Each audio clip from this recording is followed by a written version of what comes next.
Ngai uri habanga mwokika. Sibali bwana. Wewe bwana ndio cho.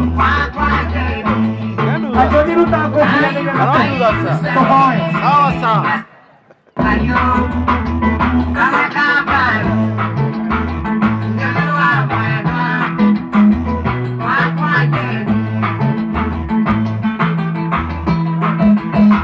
Rohabai Holbore. Thank you, Rohabai Holbore. Thank you, DJ. Thank you, DJ. Ekeito hoi. Asante. Uchani tukaweze kuomba. No tutana hoya ni goda kugari tware kwa. Jitagwo Reverend John Maina. Geshiga, goshire kiwa geshiga niguo kumenyeka muno.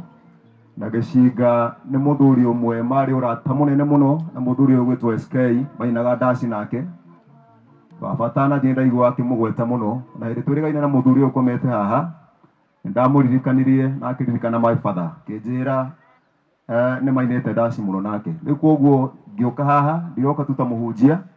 Ndiroka ta murata wa muthuri ta mundu ari murata wa my father nigetha tukimumagarie na tukire Ngai uguo gekite no kwagiriire ni tondu Ngai rakirutagwo mahitia. Bwana asifiwe sana. Na rwimbo ruru ino ni ndaririkana ndarwendete muno ndika mundu kanini rwainagwo ngeyuria uhoro ucio wathiite atia mundu ratheca uria ungi na kahiu mbaru ni tondu wa wendo na ndeyuragia kiria kiagiritie mundu ucio akorwo akinyitwo na akorwo agithie njera. Bwana asifiwe sana. Na mwari wa nyina na SK ndahunjagiria ndamuririe karugano kau na uria gwathiite na mbere rwimbo ruru ngiakinya ni kuinoria kimenyaga ndacokire kumenya riu ndagituika muthuri no rwimbo rwainagwo no tiguo gwathiite na mbere na ikindarĩrĩra gwagithiite. Mwathani agocwo.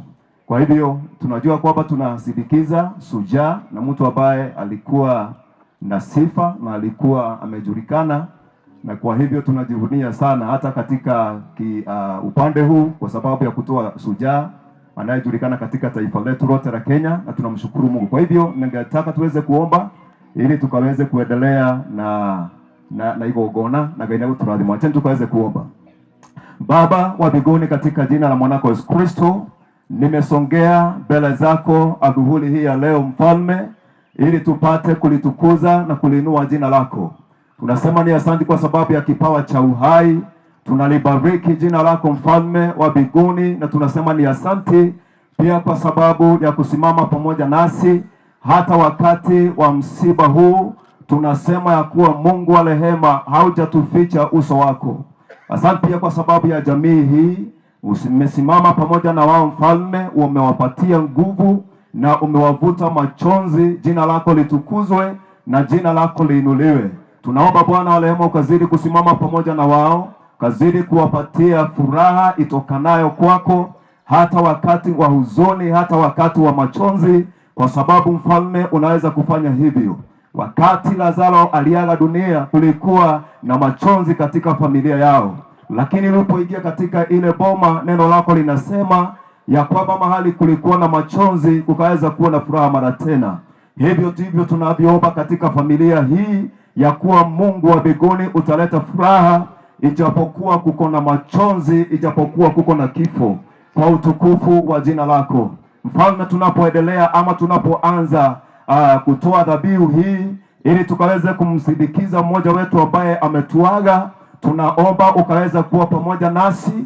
Wacha uwepo wako Mfalme ukaweze kutawala na kutamalaki mahali hapa. Kila jambo ambalo tutafanya mahali hapa likaweze kuletea jina lako sifa na utukufu. Asante kwa sababu ya yule ambaye atatuongoza katika ibada hii, ukaweze pia kumuongoza kupitia nguvu na uwezo wa Roho wako Mtakatifu, ili akaweze kutuongoza pia kadri ya mapenzi yako. Jina lako litukuzwe na jina lako liinuliwe sana. Tunakupa sifa na tunakupa utukufu, na ni katika jina la Baba aliye Mwana na Mwokozi wa maisha yetu tumeomba na hata tumeamini.